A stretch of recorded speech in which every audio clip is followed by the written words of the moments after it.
Have you ever heard the name the Pink Meth? It's a weird name, right? And depending on who you ask, you might get two completely different and pretty disturbing answers. That confusion is exactly what we're going to unpack today. So let's get right to it. What exactly is the pink meth? Well, this is one of those cases where there isn't a single, simple answer, because as it turns out, it's not one thing, it's two. See, on one side of the coin, you've got an illicit drug, a pink version of crystal meth that's wrapped up in all sorts of urban legends.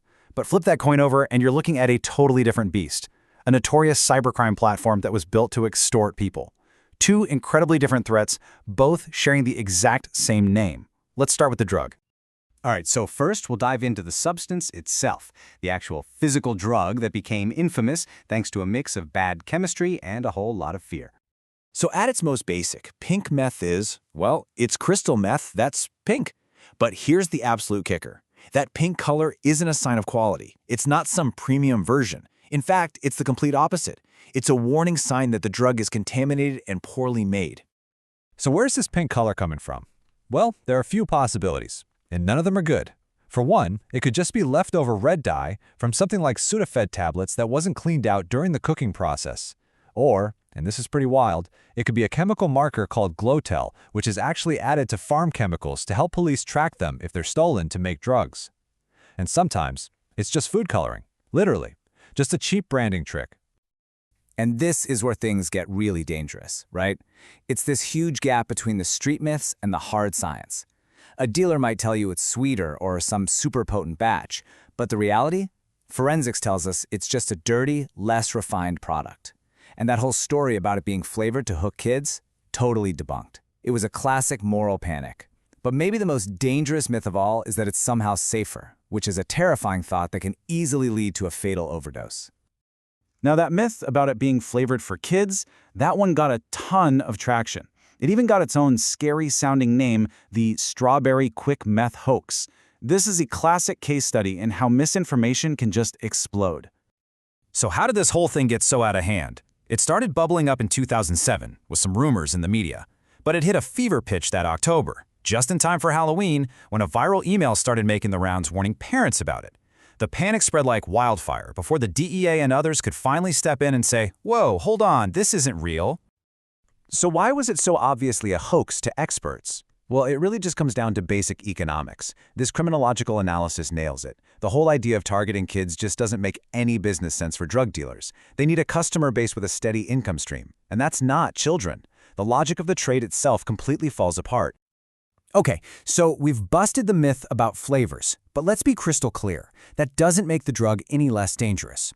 The real threat was never about some made-up strawberry flavor. It's always been about dosage. When a drug is full of unknown contaminants, you have no way of knowing its actual potency. And you really have to understand just how serious this is. Methamphetamine, no matter what color it is a Schedule II drug. That puts it in the exact same legal category as cocaine and PCP. And check this out, it is the second most common drug found in people who have died from an overdose. That's why a branding gimmick like adding color is so incredibly dangerous. It can lead someone to misjudge a drug where one mistake can be your last. Okay, now let's switch gears entirely to the other pink meth. So, I need you to completely change your frame of mind. We are leaving the world of chemistry and illegal labs, and we are diving headfirst into the dark corners of the internet. This version of the pink meth was a website, and a truly nasty one at that. It was a platform for something we now call image-based sexual abuse, or ISBA. But this wasn't just about posting someone's private photos. Oh no, it was much more sinister. The site's entire model was to combine those images with personal data to inflict maximum damage and then profit from it. Their business model was disgustingly simple and cruel. Step 1, someone, usually an ex-partner, uploads non-consensual intimate images, mostly of women. Step 2, the site then doxes the victim, meaning they post all their personal information right alongside the photos, links to their Facebook, their job, their family members, and then comes the final turn of the screw, extortion. They would charge the victims a fee to take down the very content that was destroying their lives. And we're not talking about a small fee. We're talking over $400 typically. Just think about that for a second. This wasn't just random harassment. It was a cold, calculated business, designed to profit from someone's absolute worst nightmare. So you're probably asking, how on earth did they get away with this? How did they operate in the open for so long? Well, they tried to hide behind a really famous and controversial piece of U.S. Internet law, Section 230 of the Communications Decency Act. Their argument was basically, hey, don't blame us, we're just the platform. Our users are the ones posting the content. But the legal counterargument was pretty powerful. When you're actively taking those images, combining them with personal information, and then charging the victim to take it all down, you're not a neutral host anymore. You are an active participant in criminal extortion. And slowly but surely, the walls started closing in. Lawsuits started piling up in federal court. So what did the site operator do? He ran. He moved the entire operation to the dark web, thinking he could hide there. But even that wasn't enough. It took a massive, coordinated effort from international law enforcement, but they eventually found the hidden site and shut the whole thing down for good. Okay, so let's take a breath here. We have a contaminated drug, and we have a criminal website. On the surface, they seem to have absolutely nothing in common, but they do. There's a common thread running through both, and it's all about exploitation. A drug and a website. Seriously, what is the connection here? It's not about what they are. It's about how they operated and the kind of harm they caused. The link becomes crystal clear when you look at the themes. First, misleading branding. Both use the word pink as a gimmick to market something dangerous and exploitative.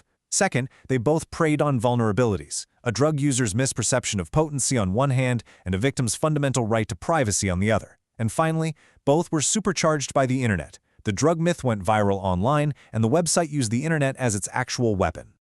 And really, that's the big takeaway here. The Pink Meth, in both of its terrible forms, is a perfect storm showing how digital channels can be a massive amplifier for harm. Whether it's spreading misinformation across the globe in seconds or building the very infrastructure for systematic abuse, the internet was the engine. Which leaves us with one last, really tough question to think about. When harm itself is branded, packaged, and sold, whether it's a dealer putting food coloring in a drug or a website operator monetizing humiliation, who's ultimately responsible? Is it just the person creating it? Or does that responsibility also lie with the platforms that enable them? Or maybe even with all of us for allowing these vulnerabilities to exist and be exploited in the first place?